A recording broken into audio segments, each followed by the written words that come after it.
dengan adanya pandemi COVID-19 ini mengajar kita untuk kembali ke kampung. Kembali ke Ya, kampung, kembali ke kampung, kembali ke alam, ke gitu ya. alam, dan karena di kampung mereka bertahan. Kalau orang asing atau tamu itu kan disebut raja, Oke. sehingga segala yang baik akan dipersiapkan untuk orang asing itu atau tamu itu. Di masyarakat, apalagi kami nih yang saya terus terang belum pernah ke Papua, ada semacam stigma orang Papua itu anti orang asing non Papua. Tidak senang datang dari Jawa atau dari mana-mana. Terbukti ada beberapa kejadian kan yang terbaru, selain anggota TNI juga pekerja di telekomunikasi. 2 tahun lalu pekerja di jembatan. Sebenarnya apa sih yang terjadi di Papua, Pak Pendeta? Ya, kalau konteks yang berbeda ya, konteks yang sifatnya bisnis dan transaksional itu kan berbeda dengan apa yang tadi saya jelaskan. Harkat, martabat, nilai pelayanan dalam masyarakat adat yang murni, itu yang seperti tadi itu. Jadi kita bedakan hal itu dari sisi terjadinya berbagai kasus-kasus di Papua. Ini kan dia sudah pada tingkat transaksional, baik itu soal bisnis, mungkin juga ada pandangan politik yang berbeda. Ya, kita masih akan perjuangkan terus untuk hak-hak masyarakat adat ya. Seperti tadi kita banggakan, karena ini baru kita mulai. Jadi kita terus akan memperjuangkan itu. Dimanapun kita akan dipakai untuk kepentingan itu. Tapi ya saya tetap akan terus bersuara untuk itu.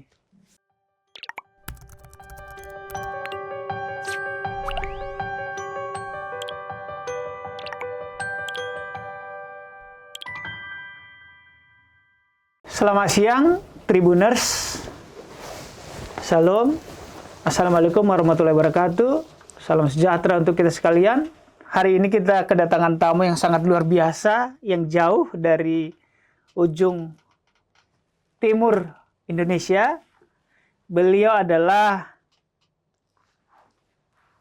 Bupati Jayapura, Bapak Matius Awowitau, SE, MSI, yang di tengah. Kemudian juga bersama tokoh masyarakat dan tokoh adat dari tanah Papua yang aktif di Gereja Kristen Injili di tanah Papua dan juga Ketua Forum Kerukunan Umat Beragama Kabupaten Jayapura. Beliau adalah Pendeta Albert Hiyoko. Selamat siang Pak Bupati, selamat siang Pak Pendeta. Selamat datang di Jakarta. Tribuners, saya Domu Ambarita, Wakil Direktur Pemberitaan Tribun Network. Kita akan bincang-bincang yang mungkin tidak biasa kita dengar. Kita awali tentang masyarakat adat. Saya pertama ke Pak Bupati. Pak Bupati, kita tahu otonomi khusus Papua mempunyai keunikan. Kalau di Aceh unik dengan atau khusus dengan syariat Islam, di Papua tentang adat. Boleh dijelaskan Pak Bupati seperti apa sih keunikan kekhususan masyarakat adat di Papua? Silakan. Baik, terima kasih. Ya, memang pertama kita bersyukur ya negara memberikan perhatian terhadap kekhususan-kekhususan masyarakat di seluruh Nusantara. Salah satunya adalah Provinsi Papua. Sehingga negara memberikan otonomi khusus, perlakuan khusus terhadap percepatan kesejahteraan Papua dan Papua Barat melalui Undang-Undang Otonomi Khusus Provinsi Papua. Kita baru saja menyelesaikan revisi undang-undang ini di tahun 2021 ya. Dan mungkin ini juga atas perdebatan dan perjuangan yang panjang oleh masyarakat adat dan seluruh masyarakat di Provinsi Papua, bagaimana percepatan kesejahteraan masyarakat ini ada satu pendekatan khusus yang negara harus berikan, dan inilah yang sedang berjalan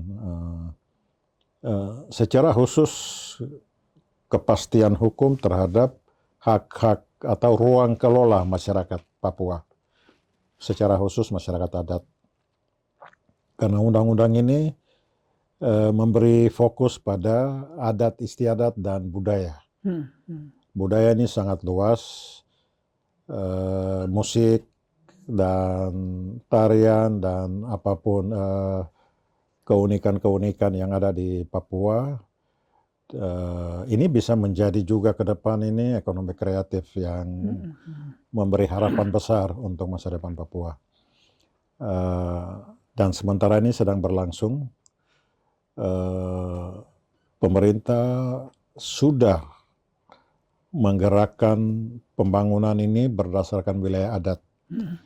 Di Provinsi Papua ada 5 wilayah adat, di Provinsi Papua Barat ada 2 wilayah adat. Jadi pendekatan 7 pembangunan berdasarkan itu. Jadi undang-undang ditetapkan, kemudian pendekatan pembangunan juga sudah berlangsung, dan banyak upaya-upaya sudah dilakukan dalam rangka percepatan itu. Nah, dan ini terus akan diupayakan dari waktu ke waktu. Saat ini pemerintah pusat sudah siap dengan rencana induk percepatan itu untuk 20 tahun yang akan datang lagi. Nah, ini sedang dikerjakan dan kita berharap konsistensi pemerintah pusat, konsistensi pemerintah provinsi dan kabupaten kota, bagaimana ini menyatu di dalam satu gerakan ini. Tujuan kita kesejahteraan. Sehingga ini semua harus bersatu untuk mewujudkan. Dan saya pikir ini kesempatan terbaik ya. Nah, kita bersyukur negara bisa memberikan waktu dan kepastian hukum ini. Baik, Pak Bupati, di dunia juga saya sedang mengikuti bahwa deklarasi di PBB pun ada tentang masyarakat adat yang baru 14 tahun. Nah, di Indonesia mulai menguat juga tuntutan-tuntutan masyarakat adat. Apa sih sebenarnya urgensi perlunya mengakomodasi masyarakat adat ini menurut Pak Bupati? Ya, sebenarnya kita semua ini kan masyarakat adat. Dan negara ini kan dilahirkan oleh mereka. Sebelumnya kan belum ada negara ya. Jadi ini jati diri kita. Kita bisa lihat di negara-negara lain, misalnya Jepang, India, China, mereka punya kekhususan. Oke. Ya, mereka maju gitu. Walaupun tetap memelihara adat istiadat. Memelihara. Oke. Itu poinnya ya. Jadi banyak tokoh yang kita baca sejarahnya. Bagaimana mereka memperjuangkan cukup lama itu di berbagai negara. Jadi saya pikir ini akan menjadi kekuatan. Kalau Indonesia bisa bicara jati dirinya yang khas, ini bisa menjadi kekuatan untuk bersaing di dalam. Ya, kita tidak dibawa kemana-mana begitu. Nah, saya optimis bahwa tinggal bagaimana kita bisa satukan pikiran-pikiran cerdas di berbagai keilmuan dan berbagai daerah. Ini bisa menghasilkan. Sekarang ini kan masa depan dunia ini kan bicara mengenai lahan, pangan, air, ya, energi juga ya. Nah, adat memiliki ini. Begitu. Jadi ya, ini pekerjaan besar dan kita bisa dorong bersama-sama meskipun perbedaan-perbedaan Indonesia yang beragam dengan Bhinneka Tunggal Ika, tapi kekhususan ini bisa menjadi kekuatan untuk memperkuat kebersamaan dalam negara ini. Kita jadi ingat sebelum Sumpah Pemuda misalnya, bahwa mereka hadir berdasarkan kesukuan ya. Jong Ambon, dari macam-macam gitu. Artinya memang bahwa mereka punya ciri khas yang berbeda-beda berdasarkan adat, suku gitu ya. Betul. Oke. Sebagian orang mulai mengakui dirinya bukan masyarakat adat, tetapi masyarakat modern. Nah, bagaimana Pak Bupati yang di tanah Papua juga mengembangkan kampung-kampung adat, bagaimana membangun masyarakat adat itu juga supaya tidak tertinggal, tetapi setara dengan masyarakat yang lain? Ya, kita bersyukur ya, 2 tahun terakhir ini ada fenomena baru. dengan adanya pandemi COVID-19 ini mengajar kita untuk kembali ke Mm-mm. kampung, Kembali ke ya, kampung, ya. kembali ke kampung, Kembali ke alam, ke gitu ya. alam, Mm. dan karena di kampung mereka bertahan, mereka luar biasa. Kota yang, dinamikanya luar biasa dalam pandemi ini, Mm-mm. dan bukan di Indonesia saja, tapi seluruh dunia. Mm-mm. Pengalaman kami di Jayapura, ketika COVID ini luar biasa, kami membatasi. Jadi orang-orang di desa kembali ke kebun, Mm-mm. membuka lahan, bekerja di sana. Karena kota ini butuh dukungan kita dengan pandemi ini. Dan itu luar biasa. Jadi tetap kekuatan kita ada di sana. Artinya kembali ke kampung, Ya, kembali ke alam, mereka ya, berproduksi, entah berproduksi, bertani, entah berkebun, dan ya, itu kontribusinya untuk ke negara. negara. Oke, Ya. oke. Dan sekarang anak-anak muda di Papua sekarang itu sudah sangat kreatif, luar biasa. Mereka bekerja sendiri di bawah. Mereka mengeksplor mengenai keindahan, mengenai potensi, mengenai keunikan-keunikan, dan itu menjadi apa ya? Dengan era digitalisasi, mereka bisa terhubung dengan komunitasnya di luar. Dan saya pikir mereka bisa saling mendukung satu sama lain kalau dia punya keunggulan, dia punya keunikan. Unik, Ya, ya. unik, baik dari segi musik, budaya, tari-tarian atau apa. Dan ini menjadi ekonomi kreatif yang bisa bersaing. Jadi saya pikir bukan ketinggalan, tapi paradigma baru, cara pandang baru bahwa memang kita bisa berkembang karena keunggulan-keunggulan, tetapi kita tidak bisa berjuang sendiri, kita harus kolaborasi dengan orang lain dan kita sedang menuju ke sana menurut saya. Artinya, kalaupun orang Papua dengan katakan budaya koteka, jangan dianggap itu tertinggal ya, tetapi itu keunikan ya, yang bisa dimiliki orang lain di daerah lain yang tidak punya. Betul. Kalau ini dikelola dengan baik menjadi keunggulan ya. Oke, baik. Tribuners, Pak Bupati ini, Pak Matius 27 tahun di NGO. Dan setelah itu masuk ke politik, ke Komisi Pemilihan Umum Daerah Jayapura tahun 2012, 2007 sampai 2003 mulai ya. Lalu tahun 2012 beliau mengikuti pemilihan kepala daerah. Tadi kami diskusi bahwa pemilihan kepala daerah tidak mengeluarkan banyak kos politik. Bedakan kos politik dengan money politik. Kos politik ya untuk biaya perjalanan, kunjungan, saksi ya. Beda dengan money politik bagi uang supaya memilih saya. Walaupun sedikit saja kos politik, tapi beliau unggul 80-an% pada pemilihan pertama tahun 2012. Apa sih yang membuat Pak Bupati mendapat tempat di masyarakat? Apakah karena sejak puluhan tahun memperjuangkan masyarakat adat keunikan Papua?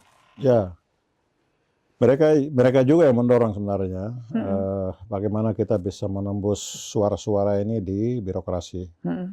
Dan selama ini kan sulit masyarakat, hak-hak ruang kelola mereka dihargai. Karena itu banyak upaya sudah dilakukan juga oleh masyarakat, tapi belum bisa menjadi kebijakan. Nah, saya juga waktu mencalonkan diri juga mengkampanyekan itu. Nah, sehingga masyarakat punya harapan, terutama masyarakat adat, oke, kita harus kompak untuk memilih. Saya pikir gagasan-gagasan, politik gagasan ini penting. Dan kita harus mendewasakan, mengajarkan masyarakat untuk melihat itu. Dan itu bisa berjangka panjang. Saya lihat dari sisi itu, dan kebetulan juga saya ada di Partai Nasdem. Pimpinan Pak Surya Paloh juga mengajarkan itu. Kamu harus punya gagasan yang masyarakat bisa, supaya politik tanpa mahar itu bisa jalan. Jadi saya coba melihat itu dan luar biasa. Masyarakat di Jayapura saya bisa katakan bahwa mereka cerdas. Jadi banyak meskipun direkayasa dengan berbagai cara, Hmm. karena lingkungan waktu kemarin waktu saya maju dalam pemilihan dua periode Iya. itu dikuasai dengan transaksional di Hmm. berbagai lembaga resmi, Hmm. begitu. Padahal saya bupati Incumbent. incumbent, Ha. ya dihajar habis-habisan juga. Oh, Tapi saya pikir ya enggak ada gunanya juga. Kalau saya tidak jadi juga enggak apa-apa. Yang penting saya happy, saya bahagia. oke. Begitu. Ya, apa yang saya yakini itu tidak boleh digadaikan dengan apapun. Tapi masyarakat cerdas luar biasa. Dan saya yakin bahwa masyarakat Jayapura itu masyarakat berpikir modern menurut saya. Cerdas. Oke, Ya. baik. Meskipun ada juga, Iya. ya, tapi dengan pengalaman ini ya luar biasa. Baik. Pak Bupati sudah memimpin 2 periode. Lalu apa yang Pak Bupati lakukan, perubahan atau program signifikan terhadap masyarakat adat, tetapi juga beriringan untuk meningkatkan kesejahteraan? Lalu bagaimana masyarakat adat di situ lebih maju atau enggak dengan kampung yang tidak kampung adat? Ya, kita harus konsisten dengan regulasi kebijakan negara. Waktu reformasi lahirlah revisi Undang-Undang Dasar 45. Amandemen. Amandemen itu memberi ruang luar biasa. Hmm. Itu dari situ lahir Undang-Undang Otsus di Aceh, di Papua, di mana-mana. Dan kita berimbas kepada kehususan di Papua dan gerakan di Jayapura yang kita lakukan. Nah, Kabupaten Jayapura hari ini itu ada 14 kampung adat sudah hampir lebih dari 3 tahun berlangsung. Oh, kampung adat Ya. dibentuk di masa pemerintahan Bapak? Ya, jadi bukan pemerintah yang bentuk, tapi kampung adat itu sudah ada, Oke. turun-temurun. Oh, sudah, oke. Iya, kan mereka punya struktur, punya pembagian tugas, Pondowafi, terus di bawahnya kepala suku dan ada segala macam fungsi. Itu sudah ada untuk mengatur pembangunan, untuk mengatur pembagian-pembagian di kepentingan masyarakat untuk kesejahteraan dan keamanan. Itu sudah ada. Nah, tinggal kemarin karena adanya regulasi-regulasi yang ada, Otsus, Undang-Undang Desa dan Desa Adat, dan ini juga memberi kepastian, penguatan terhadap keberadaan mereka itu. Nah, itu ada perintah dari undang-undang itu bahwa bupati wali kota segera melakukan kajian dan menerapkan. Nah, itu yang kita lakukan. Jadi ada kampung-kampung adat sudah jalan. Kemudian juga ada pemetaan wilayah adat. Kita mau pastikan batas-batas wilayah masyarakat hukum adat ini mereka ada di mana dan batas wilayahnya di mana, berapa banyak, profilnya seperti apa. Nah, ini juga kita lakukan dan mudah-mudahan bulan Juni tahun ini kita bisa proses semua peta itu bisa menjadi disertifikasi oleh Kementerian ATR BPN berdasarkan komunal, jadi bukan perorangan. Tanah ulayat ya? Ya, tanah ulayat. Supaya tanah itu tidak mudah dijual. Pribadi per pribadi. Karena memang sistem seperti itu. Kenapa sistem ini menganut seperti ini? Supaya ini kehidupan mereka dia harus berlangsung terus-menerus. Terus-menerus ya? Iya, tidak boleh tidak hilang. Seperti etnis-etnis lain tergusur dari kampungnya. Katakanlah Betawi di Jakarta, kan udah nggak ada di tengah kota ya. Tinggal pemerintah harus memfasilitasi, ada regulasinya. Nah, kita tidak lakukan itu. Nah, saya pikir kekhususan Papua ada di sana dan pemetaan ini ya kita berharap pada suatu ketika Presiden akan menyerahkan kepada masyarakat adat. Amin. Dan untuk apa semua ini? Karena kita ingin Jayapura satu data, Jayapura satu peta. Peta ini dengan peta tata ruang kabupaten, RT RW itu nanti akan overlap menjadi satu peta. Di atasnya ada perkebunan kakao, sagu, di pesisir laut ada perikanan, ada batas-batas kepemilikan mereka masyarakat adat, dan kita bisa lihat di situ kalau kita bicara satu data, kita bicara satu peta, kita sudah mulai untuk apa ya? Karena itu semua pakai geospasial. Nah, kita dibantu juga oleh sejumlah NGO di sini, baik yang ada di Jakarta, teman-teman dari Kalimantan, dari Jawa, yang membantu kami ada dalam satu gugus tugas kita Berarti bentuk terpadu ya, tidak terpadu, sendiri-sendiri ya. tidak sendiri-sendiri. Masyarakat ada dengan pemerintah dan NGO menyatu NGO ya. dan akademisi ada di dalam Ya, untuk mengerjakan ini semua, supaya dari berbagai kepakaran bisa memberi support bahwa oke, ini bisa. Dan memang regulasi kita memerintahkan seperti itu untuk melakukan itu. Pak Bupati tadi menyinggung tentang Undang-Undang Dasar mengenai masyarakat adat dan desa dan masyarakat adat juga disinggung. Berarti masyarakat adat itu bukan hanya untuk otsus Papua ya, tetapi juga untuk masyarakat Indonesia ya secara Ya, umum. kalau Undang-Undang Nomor 6 Tahun 2014 tentang desa dan desa adat, itu undang-undang nasional.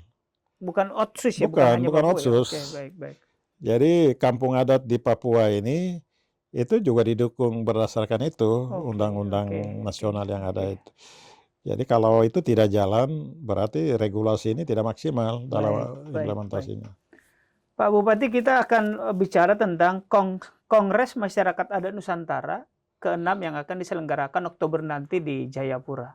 Itu seperti apa konsepnya? Kenapa harus di Jayapura? Ya, ini kan Kongres ke-6, berarti sebelumnya sudah ada Kongres 1, 2, dan sampai 5. Dan itu biasanya oleh Aliansi Masyarakat Adat Nusantara, AMAN, dan itu agenda tetap mereka setiap tahun untuk bicara mengenai organisasi, bicara mengenai konsolidasi, dan lain-lain itu. Dan 5 tahun yang lalu di Medan, dari Medan mereka memutuskan Kongres berikutnya di Papua. Dan tahun ini akan terselenggara. Jadi, dan dia jadi menarik karena Papua dengan undang-undang otsus. Nah, ini dia menarik sehingga panitia ini juga bekerja keras. Panitia ini atau yang jadi tuan rumah itu wilayah adat Tabi. Tabi. Ya, Tabi itu ada salah satu wilayah adat. Nanti Pak Pendeta bisa menjelaskan. Pak Pendeta nanti ya, pas ya. Jadi itu tuan rumahnya, tapi kepanitiaannya secara nasional. Dari berbagai komunitas masyarakat adat. Berarti nanti pesertanya dari seluruh Nusantara? Seluruh Nusantara. Dari Aceh, Sumatera, Kalimantan, Jawa, komunitas adat semua akan hadir. Diperkirakan sekitar peserta aktifnya bisa sampai 5.000. Kemudian kalau dengan yang lain-lain itu bisa sampai 10.000. Ini pesta budaya nasional terbesar. Nah, kita sedang memikirkan bagaimana, karena ini akan ditampung di rumah-rumah masyarakat. Oh, di rumah masyarakat? Ya, bukan di hotel, bukan di gedung-gedung megah, bukan ya? Karena ini kan acara masyarakat adat, bukan pemerintah. Pemerintah kan bisa kita ikuti aja. Mereka punya agenda, mereka punya bagaimana kongres-kongres ini mereka lakukan. Pemda hanya mensupport dan mendukung, memfasilitasi dan memberikan dukungan ya. Saya ke Pak Pendeta Albert Yoku sebagai FKUB Kabupaten Jayapura, juga dari masyarakat Tabi. Pak Pendeta selaku tokoh masyarakat juga, apa dampak positif setelah ada pembangunan desa adat, penguatan masyarakat adat? Apakah ada kemajuan yang didapatkan lebih?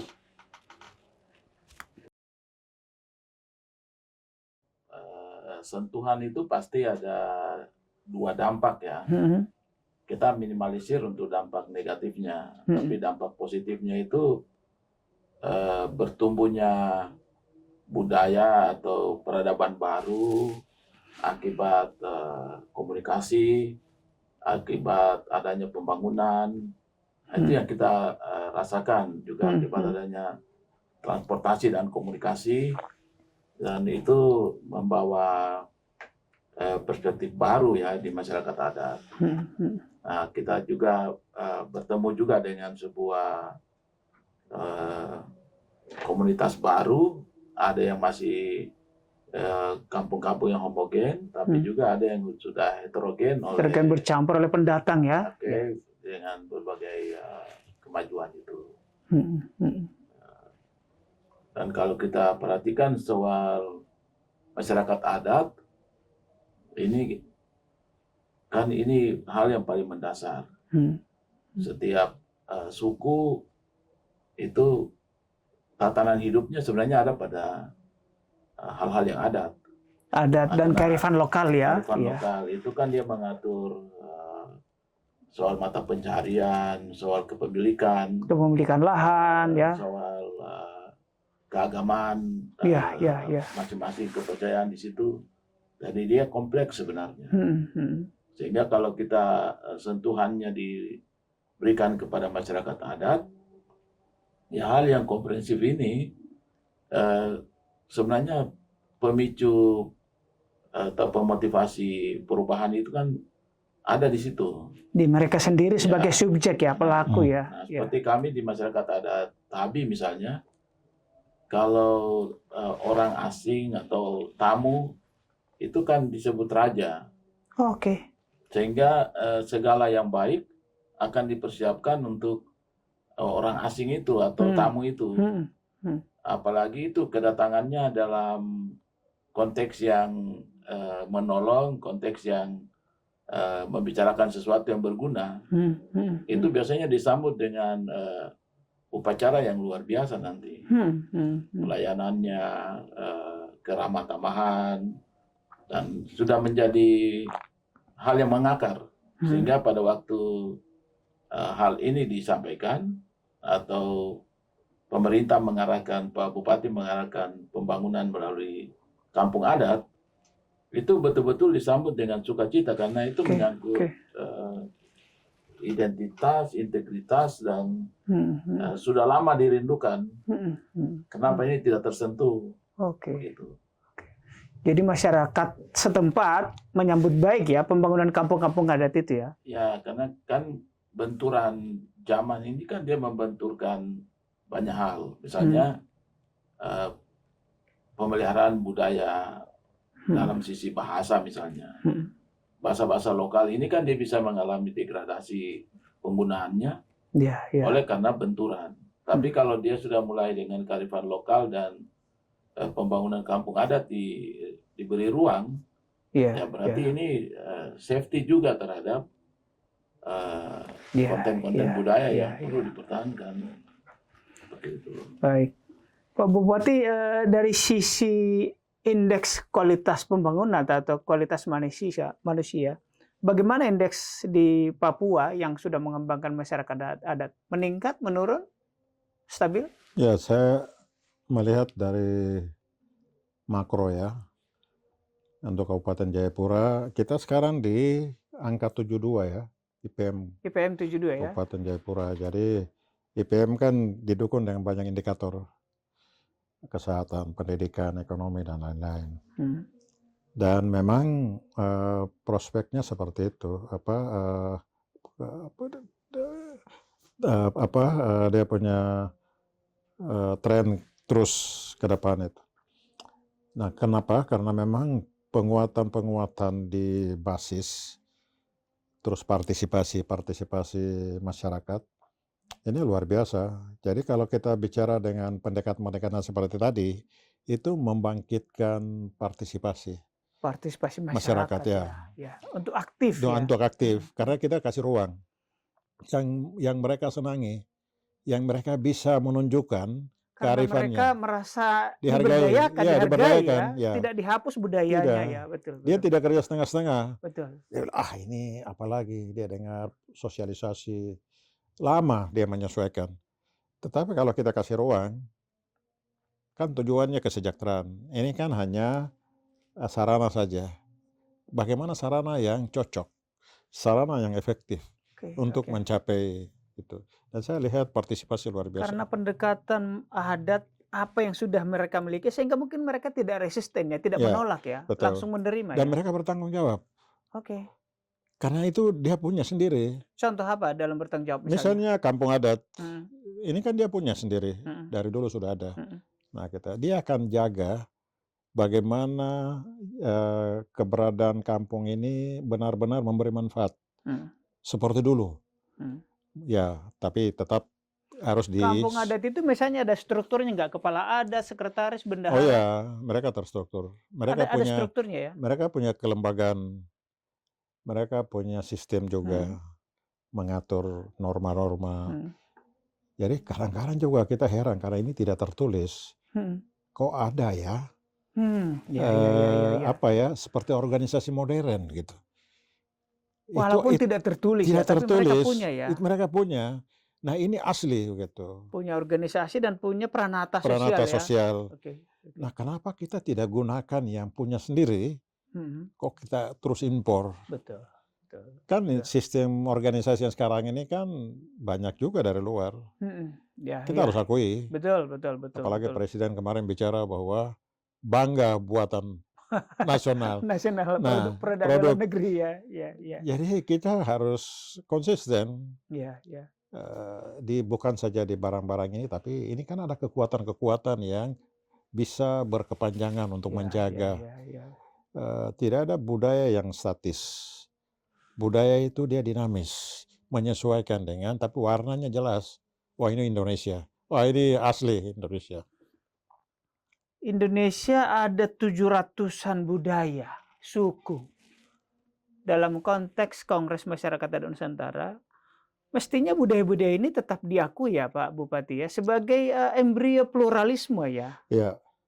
Artinya itu menjadi aset mestinya ya. Ya karena kita kan punya, ini kan kita menganut apa ya, Pancasila sebagai dasar ya. Dasar dan semboyan Bhinneka Tunggal Ika. Ya. Kita harus konsisten bahwa ini dihasilkan negara ini seperti itu gitu. Dan kehadiran mereka ini dengan latar belakang kan mereka yang membentuk negara ini. Dan mereka meletakkan dasar itu. Betul. Gitu. Jadi ini bukan hal yang dibuat-buat ya, tapi bagaimana caranya tetap kita berdiri dan kita konsisten. Itu aja menyatukan persepsi. Ya. Menarik. Baik, Tribuners, soal masyarakat adat kita masih banyak sebenarnya, ini tidak habis karena ini kearifan lokal dan keunikan masing-masing. Pak Pendeta, tadi ada yang menggelitik bahwa ternyata masyarakat Papua itu sudah menerapkan prinsip marketing sejak lama bahwa pembeli adalah raja, pembeli adalah ratu. Tadi Pak Pendeta mengatakan bahwa masyarakat Papua itu tidak anti kepada orang asing. Ketika orang asing datang, diperlakukan seperti raja dan dikeluarkan yang terbaik. Mungkin sajian yang terbaik, kue atau kerajinan yang terbaik, piring pun mungkin dibersihkan sebersih mungkin. Kalau ada sajian atau hewan atau ayam atau apapun, diberikan yang terbaik. Di masyarakat, apalagi kami nih yang saya terus terang belum pernah ke Papua, ada semacam stigma orang Papua itu anti orang asing non-Papua. Tidak senang datang dari Jawa atau dari mana-mana. Terbukti ada beberapa kejadian kan yang terbaru, selain anggota TNI juga pekerja di telekomunikasi. 2 tahun lalu pekerja di jembatan. Sebenarnya apa sih yang terjadi di Papua, Pak Pendeta? Ya, kalau konteks yang berbeda ya, konteks yang sifatnya bisnis dan transaksional itu kan berbeda dengan apa yang tadi saya jelaskan. Harkat, martabat, nilai pelayanan dalam masyarakat adat yang murni, itu yang seperti tadi itu. Jadi kita bedakan hal itu dari sisi terjadinya berbagai kasus-kasus di Papua. Ini kan dia sudah pada tingkat transaksional, baik itu soal bisnis, mungkin juga ada pandangan politik yang berbeda. Itu udah pada ranah yang poin B ya. Kalau pada poin A kita bicara soal masyarakat adat, kulturnya, budayanya, peradabannya, itu betul menghormati dan menerima orang yang datang ke kampungnya itu sebagai raja, sebagai tamu yang disambut, diberi pelayanan maksimal, karena di situ nilai mereka, nilai kampung mereka, nilai dan martabat mereka, bahwa orang ini sekembalinya dari kampung kita itu mempunyai kesan yang baik, mempunyai nilai yang baik, dan ini dalam kemurnian, kemurnian bahwa relasi manusia dengan manusia lain yang saling berkunjung dan saling memberi satu dengan yang lain, itu dihormati seperti itu. Kalau yang sifatnya kasuistik ya, seperti yang tadi Pak sampaikan soal ada konflik, ada soal masyarakat sipil yang terbunuh. Nah, ini konteksnya kan udah beda. Konteks itu ada di wilayah konflik, wilayah politik, wilayah bisnis. Nah, itu sudah di atas sekali itu. Yang saya tadi sampaikan itu kemurnian masyarakat adat di kampung. Itu masih standar, masih normatif. Kalau tidak dimasuki oleh ini, jadi untuk itu memang dalam menyentuh pembangunan yang murni, sebaiknya tetap seperti yang Pak Presiden bilang, membangun dari pinggir, atau Pak Bupati bilang membangun dari kampung adat.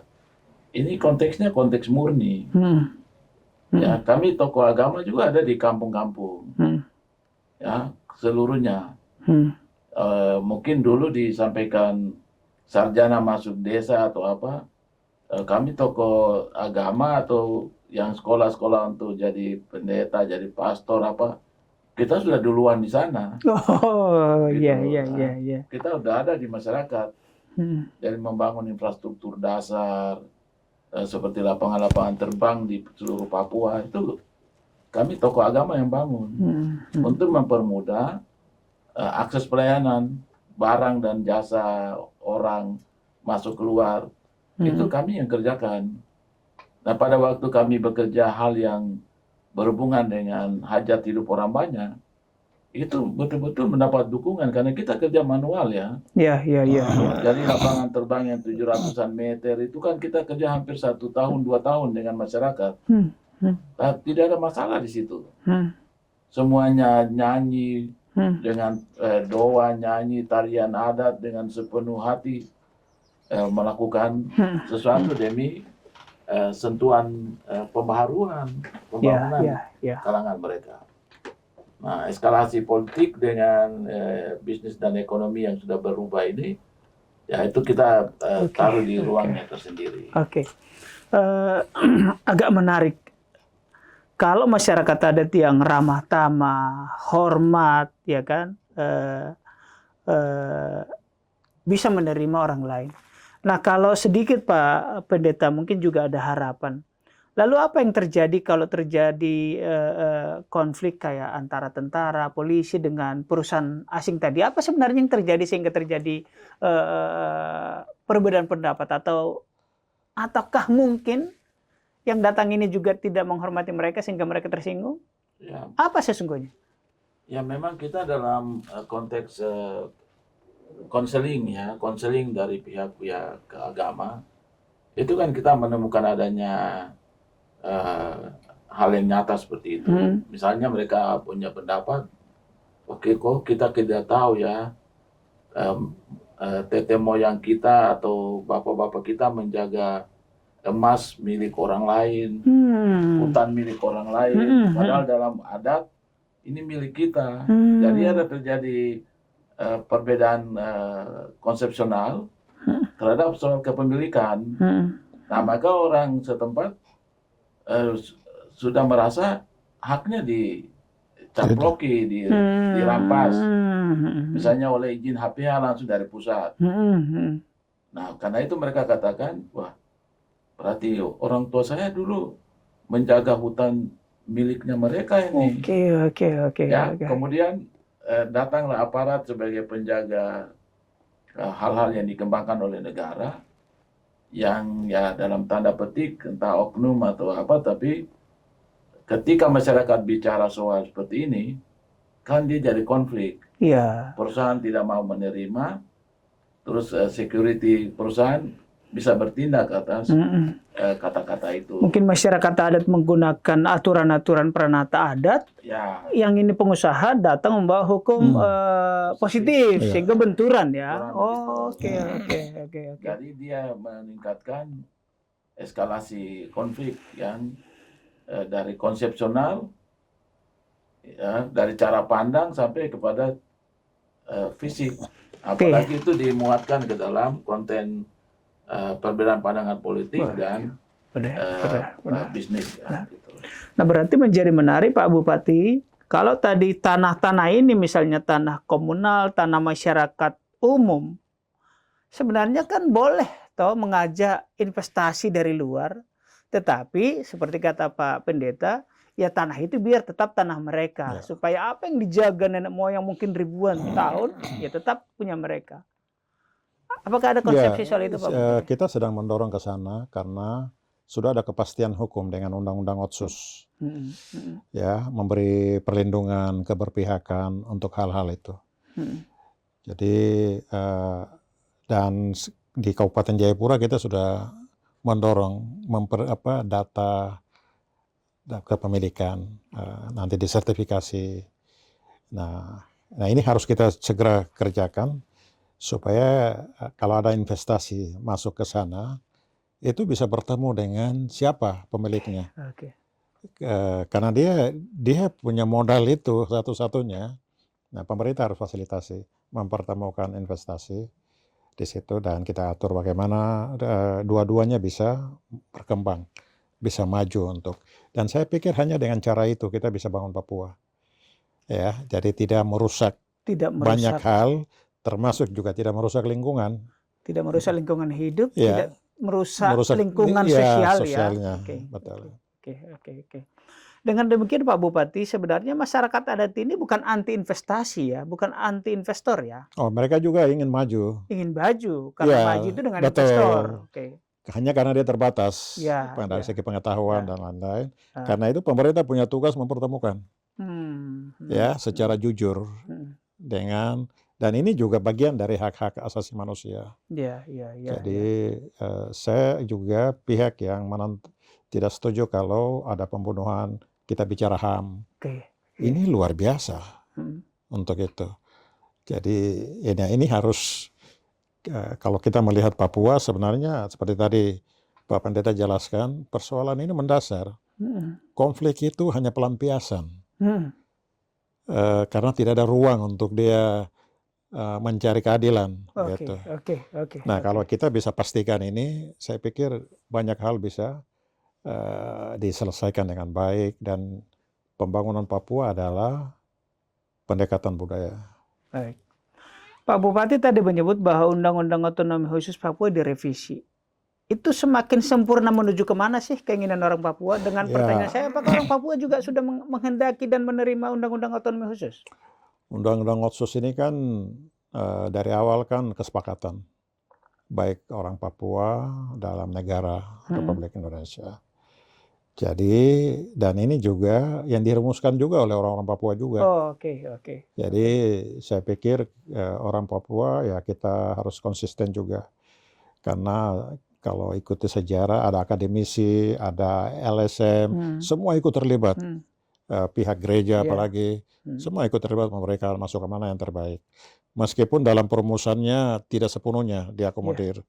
Itu ada kekecewaan sedikit juga. Tetapi kita jalani dulu sampai jalan kita sempurnakan. Nah, revisi kemarin juga itu dalam rangka itu menuju perbaikan. Tapi yang kalau sampai sesempurna mungkin, ya saya pikir dalam proses lah. Apa yang diinginkan oleh orang Papua yang belum terakomodasi di undang-undang itu?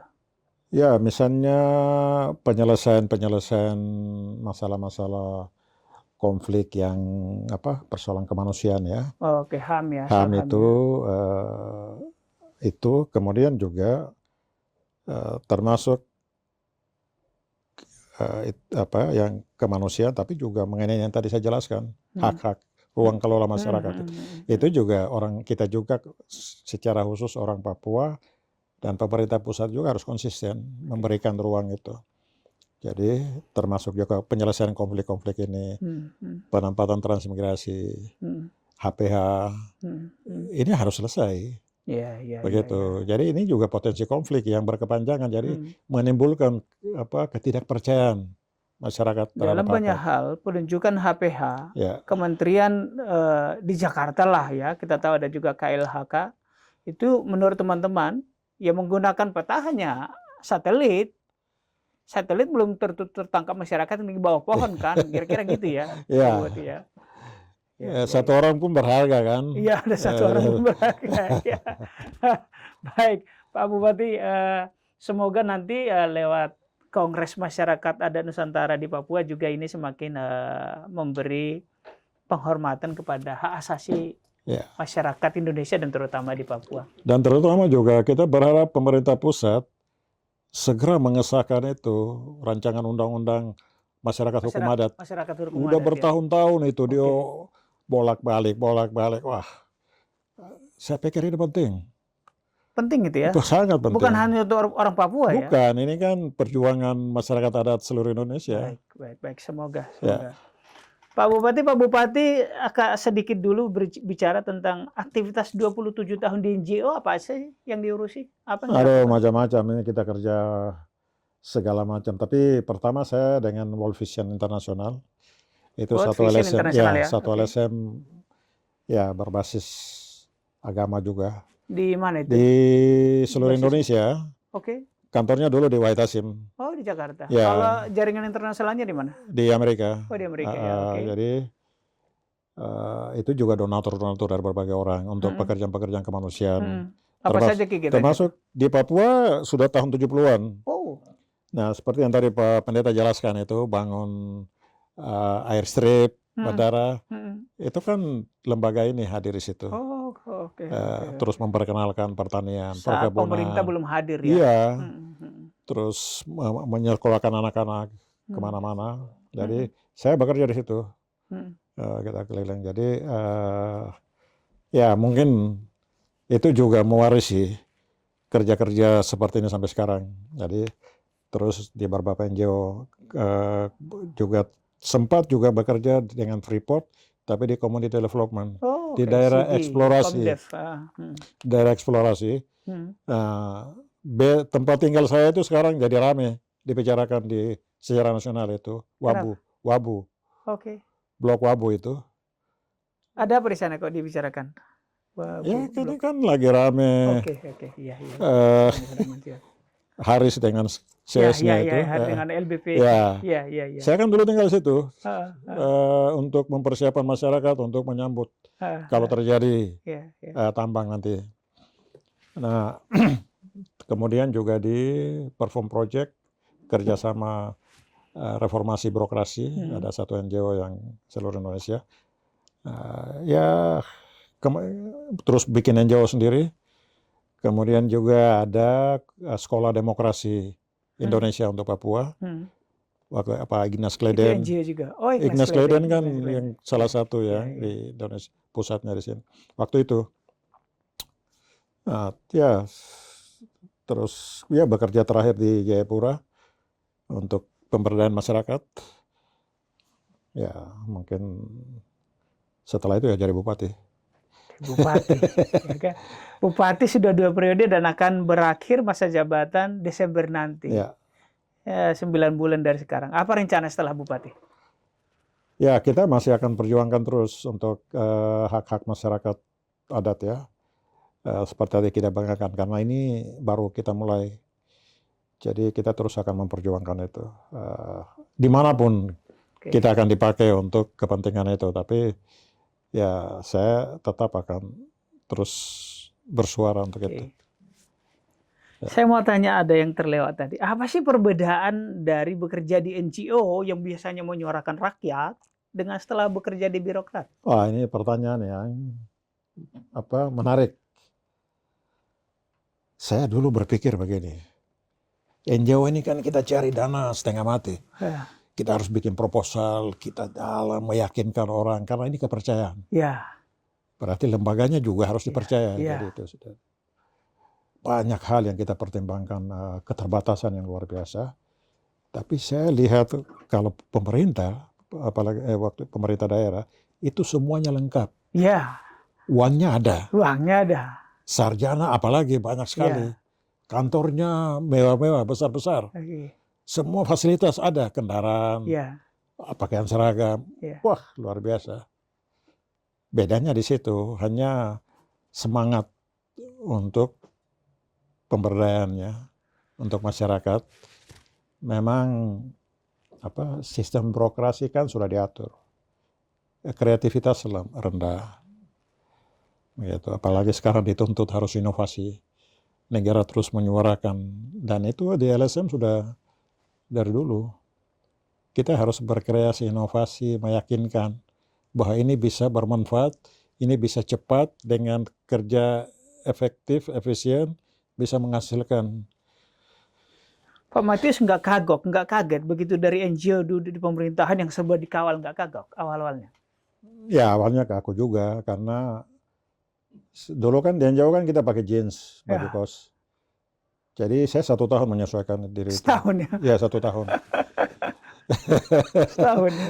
Jadi wah, karena memang saya dulu tidak suka ada di pegawai negeri, Iya, apalagi di partai, iya, apalagi di politik. iya. Tapi ya terpaksa harus masuk, karena memperjuangkan itu tidak bisa dengan semangat seperti itu. Akan lebih mudah memperbaiki kalau kita di dalam. Iya, Ya. harus masuk. Tapi nilai-nilai apa yang tetap Bapak Bupati bawa? Pergerakan di NGO yang pro kerakyatan, pro masyarakat ke Ya pemerintah. pertama kita harus membuka diri, kolaborasi Hmm, dengan siapa saja. hmm. Karena banyak orang juga punya kekuatan, kepentingan. Kalau pemerintahan kan terlalu kaku. Wah ini aturannya begini, ini harus begini. Kita harus buka diri, menerima. Saya di kantor banyak NGO datang. Presentasi dulu kita lihat. Kita paksa teman-teman, oke, ini bagus ini, coba dinas kamu kerjasama, kayak begitu. Oke. Jadi itu harus, karena semua orang punya hati yang sama untuk membangun, untuk mensejahterakan. Kenapa kita tidak bersatu, begitu berbagi pengalaman, berbagi sumber daya, dan banyak teman-teman misalnya dalam gugus tugas yang tadi masyarakat adat ini, teman-teman NGO datang dengan duitnya sendiri. Nah ini kan membantu pemerintah daerah. Bukan menghabisi duit Bukan kita, menghabisi, malah pengetahuannya juga, Iya, pengalaman iya, juga. iya, betul. Wah itu keren itu. Berarti Cepat sekali. pemerintah pun perlu juga membuka diri pada Harus. NGO, tetapi NGO yang benar ya. Ya, NGO yang Ya, benar ya. dan harus saling berbagi. Ya. Begitu. Nah sekarang kan ada banyak fakta yang kita lihat sangat kaku dengan masyarakat adat di berbagai daerah di Indonesia. Tidak bisa ketemu. Iya. Begitu. Juga dengan agama, Iya. terus dengan kelompok pemuda kreatif yang sekarang ini, milenial ini. Iya. Itu juga susah karena mereka lebih kreatif. Pemerintah kan ada birokrasinya. Oke. Jadi memang harus cepat berkolaborasi lah. Pak Bupati ada tinggal 2 pertanyaan nih di ujung-ujung. Yang pertama, sebagai Ketua DPW Nasdem, tanggal 14 Februari 2024 akan ada 2 pemilu serentak, Pilpres dan Pileg. Sejauh apa persiapan Nasdem? Ya, Nasdem tetap pada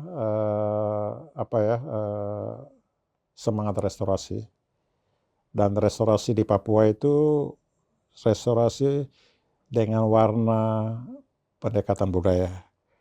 Yang apa yang kita kerjakan, yang kita cerita itu restorasinya Nasdem di Papua untuk sumbangkan untuk Indonesia.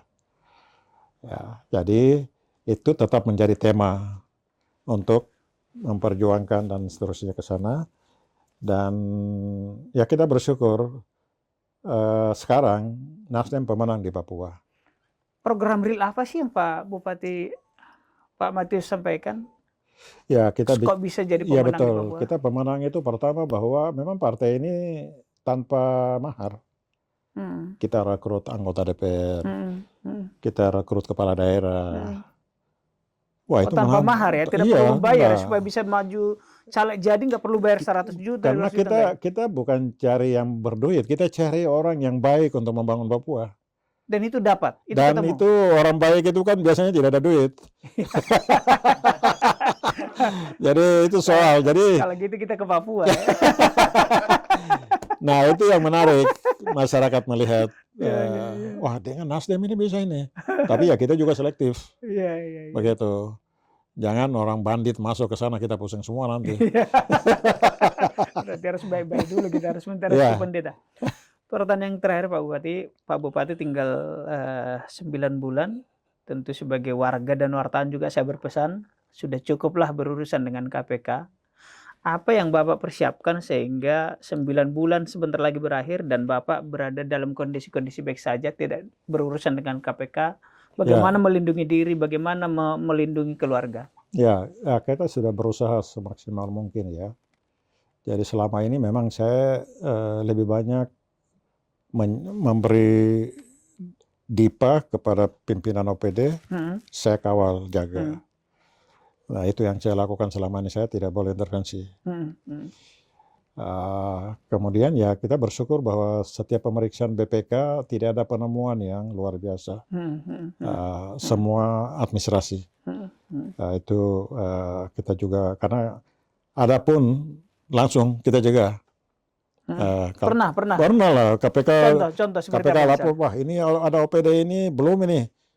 Kita mau sudah pemeriksaan selesai mau keluar, ini belum selesai ini.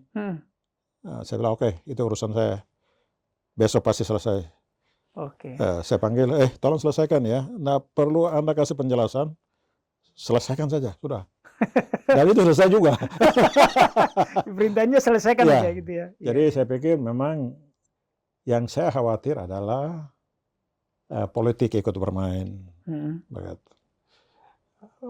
Tidak ada bisa jadi ada, Ya, dan itu bukan rahasia lagi di Republik ini. Betul. Nah, saya pikir itu saja, dan kita ya tapi kita juga bangun hubungan-hubungan baik supaya jangan menyusahkan lagi, jangan cari-cari lah. Kalau yang wajar silakan aja. Nah, saya pikir ya kita sampai sekarang ini ya bersyukurlah teman-teman semua bekerja baik dengan semua pihak Forkopimda.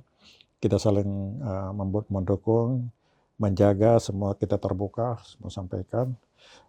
Dan saya pikir yang penting adalah pembelajaran selama 10 tahun ini, saya ingin untuk bisa menjadi yang terbaik lah. Untuk Jayapura ke depan, kita harus wariskan nilai-nilai yang baik, hal-hal yang baik. Mungkin tidak sempurna.